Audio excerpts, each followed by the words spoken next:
இவ்வாறு மக்களை ஒரு மலையில் ஒன்று திரட்டி மூவேந்தர்களுக்கு எதிராக பகைமை பாராட்டுவது சரியா? பாரியின் மீது எந்த தவறும் கிடையாது. உங்களால் வீழ்த்தப்பட்டவர்கள் தானே பகைமை பாராட்டினார்கள். நீங்கள் அவர்களைத்தானே எதிர்த்திருக்க வேண்டும். ஏன் வேள்பாரியை பகைத்தீர்கள்? இக்கதை இத்துடன் முடியவில்லை, இன்னும் உள்ளது, கேளும். ஒரு நாள் பரம்பு மலையில் அதிக மழை காரணமாக வெள்ளம் ஏற்பட அவ்வெள்ளத்தில் எல்லாம் அடித்து வரப்பட்டது. பரம்பு மலை அடிவாரத்தில் வெங்கல் நாடு இருந்தது. அந்த வெள்ளத்தில் தேவாங்கு என்னும் ஒரு விலங்கு அடித்து வர அதை புலவன் ஒருவன் எடுத்து வெங்கல் நாட்டு தலைவனிடம் காட்டினான். என்ன இந்த விலங்கு? பார்க்க அருவருப்பாக இருக்கிறது, இதை கொன்று விடலாம். இது தெய்வ வாக்கு கூறும் விலங்கு, இதுதான் பரம்பு வேந்தருக்கு குறி சொல்லும். எனக்கு ஒரு யோசனை வருகிறது.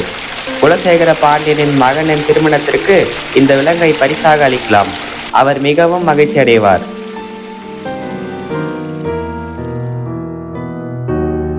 வாழ்க மன்னா வாழ்க!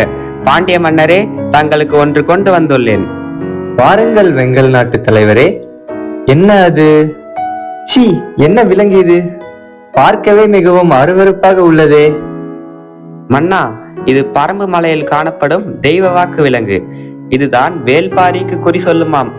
இவ்விலங்கு எப்பொழுதுமே வடதிசை நோக்கியே அமரும். அப்படியானால் கப்பல் பயணத்தின் போது பகலில் திசையறிய இவ்விலங்கை பயன்படுத்தலாம் அல்லவா? நாம் ஏன் இந்த விலங்கை நம்மிடம் வாணிகம் புரியும் வெளிநாட்டவருக்கு பரிசாக அளிக்க கூடாது?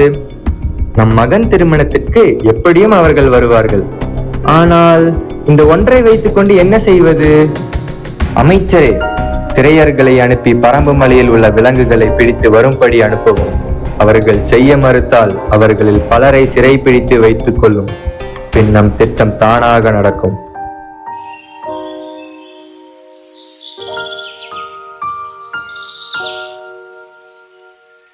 திரையர்களே, பரம்பு மலையில் என்ன செய்கிறீர்கள்? வீரரே, மன்னித்து விடுங்கள். பாண்டியன் எம் கூட்டத்தில் உள்ளோரை சிறைபிடித்து வைத்துக் கொண்டு தெய்வவாக்கு விலங்குகளை எல்லாம் பிடித்து வரும்படி ஆணையிட்டான். எங்களுக்கு வேறு வழி தெரியவில்லை. எங்களை மன்னித்து விடுங்கள். நீலனே, அந்த பாண்டியனுக்கு நாம் யார் என்பதை காட்ட வேண்டும். அவன் கப்பல் படைகளை அழித்து விட்டு வா. உதவியாக திரையர்களையும் சேர்த்து கொண்டு போ. உத்தரவு மன்னா, உடனே புறப்படுகிறேன். வைப்பூர் துறைமுகத்தில் நின்ற பாண்டியனின் கப்பல்களை தீயிட்டு கொளுத்தி விட்டோம். இந்த நல்ல செய்தியை பாரிவேந்தரிடம் கூறுவோம். அனைவரும் வருக வருக.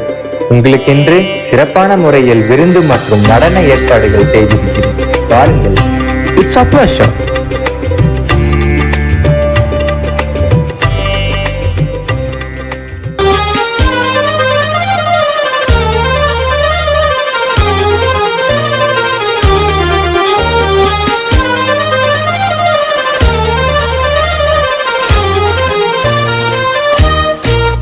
Mari mari, tarararari, cortoiari. Nacho eri juang, tu kumpasari. Ami kapre poi nasta ila seri. Unas tumba, ani ya unas tarumba. Nachi mari, nach Afrika gumba. Gawam to, Portugal lumumba. Goyani urwo nas nasta samba. Unas tumba, ani ya unas tarumba. Nachi mari, nach Afrika gumba. Gawam to, Portugal lumumba. Goyani urwo nas nasta samba.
Thank you.